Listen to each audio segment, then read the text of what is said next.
विद्यार्थ्यांनो, आपण आज कविता पाहणार आहोत. कविता आहे समुद्र कोंडून पडलाय. कवी आहेत वसंत आबाजी डहाके. 1942 साली त्यांचा जन्म झालेला आहे.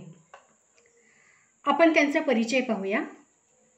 सुप्रसिद्ध कवी, कादंबरीकार, समीक्षक, संपादक व चित्रकार. त्यांची वाङ्मयीन कारकीर्द काव्यलेखनापासून सुरू झाली. योगभ्रष्ट, शुभवर्तमान, चित्रलिपी हे त्यांचे कविता संग्रह. अधोलोक, प्रतिबद्ध आणि मर्त्य या त्यांच्या कादंबऱ्या. यात्रा अंतरयात्रा हे त्यांचं चिंतनात्मक लेखन प्रसिद्ध आहे. भोवतीच्या समाजव्यवस्थेने मानवी जगण्याला ज्या पातळीवर आणून सोडले आहे त्याबद्दल कवी अस्वस्थ आहे. या युगातील मानवी दुःख, एकाकीपणा, जीवनातील अस्थिरता, दहशत, सर्वव्यापी भय आणि पराधीनता या साऱ्यांचे चित्रण समृद्ध आणि समर्पक प्रतिमांचा वापर असलेल्या भाषेत त्यांनी केले आहे. त्यांची भाषा आशयाचे अंतस्तर उलगडून दाखवणारी आहे. निसर्गातील प्रतिमांचा वैशिष्ट्यपूर्ण वापर करणारी आहे. शालेय मराठी शब्दकोश, संक्षिप्त मराठी वाङ्मयकोश आणि वाङ्मयीन संज्ञा संकल्पना कोश यांचे संपादनही त्यांनी केले आहे. त्यांचा चित्रलिपी हा काव्यसंग्रह साहित्य अकादमी पुरस्काराने सन्मानित झालेला आहे. तसेच जनस्थान पुरस्कार आणि उत्कृष्ट साहित्य निर्मितीचा महाराष्ट्र राज्य पुरस्कार या पुरस्कारांनीही त्यांना सन्मानित केलेले आहे. विद्यार्थ्यांनो, यानंतर आपण या कवितेची मध्यवर्ती कल्पना पाहणार आहोत. समुद्र म्हणजे अथांग प्राणी. समुद्र म्हणजे अथांग पाणी आणि पाणी म्हणजे जीवन. या दृष्टीने या कवितेतील समुद्र हा जीवनाचे प्रतीक आहे. समुद्रासारखे अथांग जीवन जेव्हा शहरांच्या, महानगरांच्या मर्यादांमध्ये कोंडून पडते तेव्हा येणारी अस्वस्थता कवीने या कवितेतून व्यक्त केली आहे. विद्यार्थ्यांनो, तुम्ही आत्तापर्यंत समुद्राची विविध रूपे पाहिली असतील. समुद्राचं रौद्र रूप तुम्ही कधी सुनामीच्या रूपाने आपल्यापर्यंत पोहोचलेलं पाहिलं असेल, तर कधी समुद्राच्या लाटा आपल्या मनात आशावाद निर्माण करतात.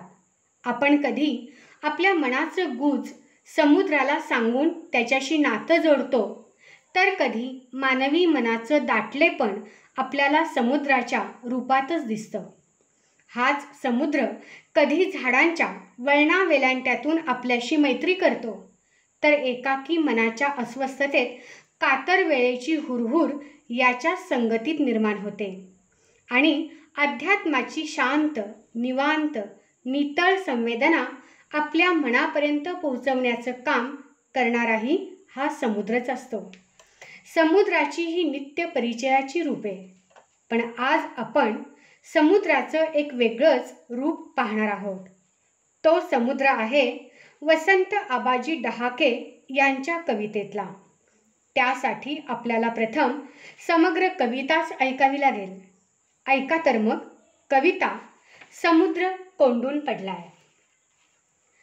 समुद्र कोंडून पडलाय गगनचुंबी इमारतींच्या गजाआड. तो संत्रस्त वाटतो संध्याकाळी. पिंजारलेली दाढी झिंजा. हताशपणे पाहत असतो समोरच्या 32व्या मजल्यावरील मुलाकडे, ज्याचं बालपण उंचच उंच पण अरुंद झालंय आणि त्याची त्याला कल्पनाच नाही. समुद्राच्या डोळ्यात थकव्याचं आभाळ उतरत येतं आणि शिनून तो वळवतो डोळे इमारतींच्या पलीकडच्या रस्त्यावर थकलेल्या माणसांचे पाय, बसची चाकं. समुद्र अस्वस्थ होऊन जातो शहराच्या आयुष्याच्या विचाराने. तेव्हा तो मनातल्या मनातच मुक्त होऊन फिरू लागतो शहरातल्या रस्त्यांवरून, वस्त्यांमधून. उशिरापर्यंत रात्री तो बसलेला असतो स्टेशनवरल्या बाकावर एकाकी, समोरच्या रुळांवरील रहदारी पाहत, हातांवर डोकं ठेवून अर्धमिटल्या डोळ्यांनी. त्याला आठवतं त्याच्याच शेजारी पाय मुडपून कसं बसं झोपलेलं एखादं मूल, ज्याचं बालपण स्टेशनवरल्या बाका एवढं, आणि त्याची त्याला कल्पना असावी किंवा नसावी. समुद्र खिन्न हसतो आणि शिनलेल्या पापण्या मिटून घेतो. त्याला काळजी वाटते साऱ्यांच्याच बालपणाची, वयस्कांच्या शहरातील. विद्यार्थ्यांनो, वसंत आबाजी डहाके यांच्या शुभवर्तमान या काव्यसंग्रहातून प्रस्तुत कविता घेतलेली आहे. आपण आत्ताच कवितेचं समग्र वाचन ऐकलं. आता आपण त्याची समीक्षा पाहणार आहोत. पहा आता की या कवितेमधून वसंत आबाजी डहाके यांना काय सांगायचे. मुंबई एक महानगर, जितकं सुंदर, सोयीसुविधांनी युक्त, तितकंच ते बकाल, अस्वस्थ करून सोडणारं, गगनचुंबी इमारतींच्या जाळ्यांनी वेढलेलं. हे शहर कवीला अस्वस्थ करतं. शेकडो रस्ते, त्यावरून वाहणारे माणसांचे थवेच्या थवे, थकली भागलेली ही माणसे आणि त्यांना न्याहाळणारा समुद्र. पण हा अथांग समुद्र कोंडून पडलाय गगनचुंबी इमारतींच्या गजाआड. नोकरी धंद्यासाठी घराबाहेर पडणाऱ्या माणसांना समुद्राकडे पाहायला, अनुभवायला वेळच नाही.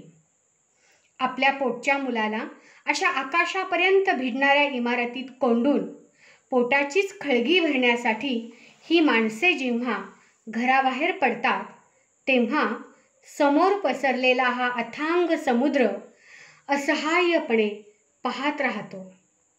एकीकडे हतबल हताश समुद्र आणि दुसरीकडे 32व्या मजल्यावर कोंडून पडलेलं बालपण, ते देखील तितकंच असहाय्य.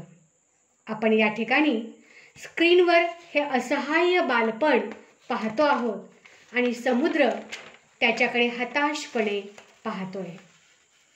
इथे समुद्र ही कवीच्या बेचैन कणणाऱ्या मनाची प्रतिमा बनते. संध्याकाळी महानगर वेगळेच भासते. सकाळी नीटनेटकी कामाच्या ओढीने घरातून बाहेर पडलेली माणसे घराकडे परततात, तेव्हा ती मनासहित थकलेली असतात. अशा वेळी कोंडून पडलेल्या बालपणाबरोबर खेळण्यासाठी टवटवीतपणा कोठून आणायचा? ज्या वयात मुलांनी मुक्तपणे खेळायचे, बागडायचे, त्या वयात दिवसभर अशा उंचच उंच इमारतींमध्ये कोंडून पडण्याचे प्रारब्ध वाट्याला आलेले. आणि जरी खेळायचे ठरवले तरी या प्रचंड महानगरात मुलांना खेळण्यासाठी अंगणं तरी कुठे उरली आहेत?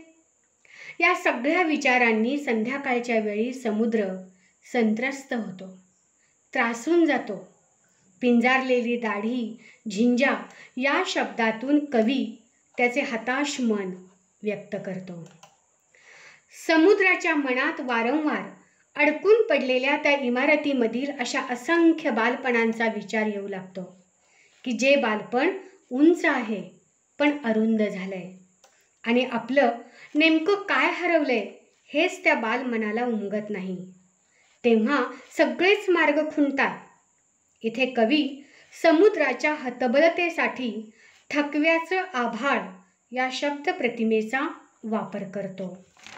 विद्यार्थ्यांनो, पुढे या ठिकाणी आपले थकलेले डोळे आजूबाजूला वळवताना समुद्राला या महानगरात काय दिसतंय?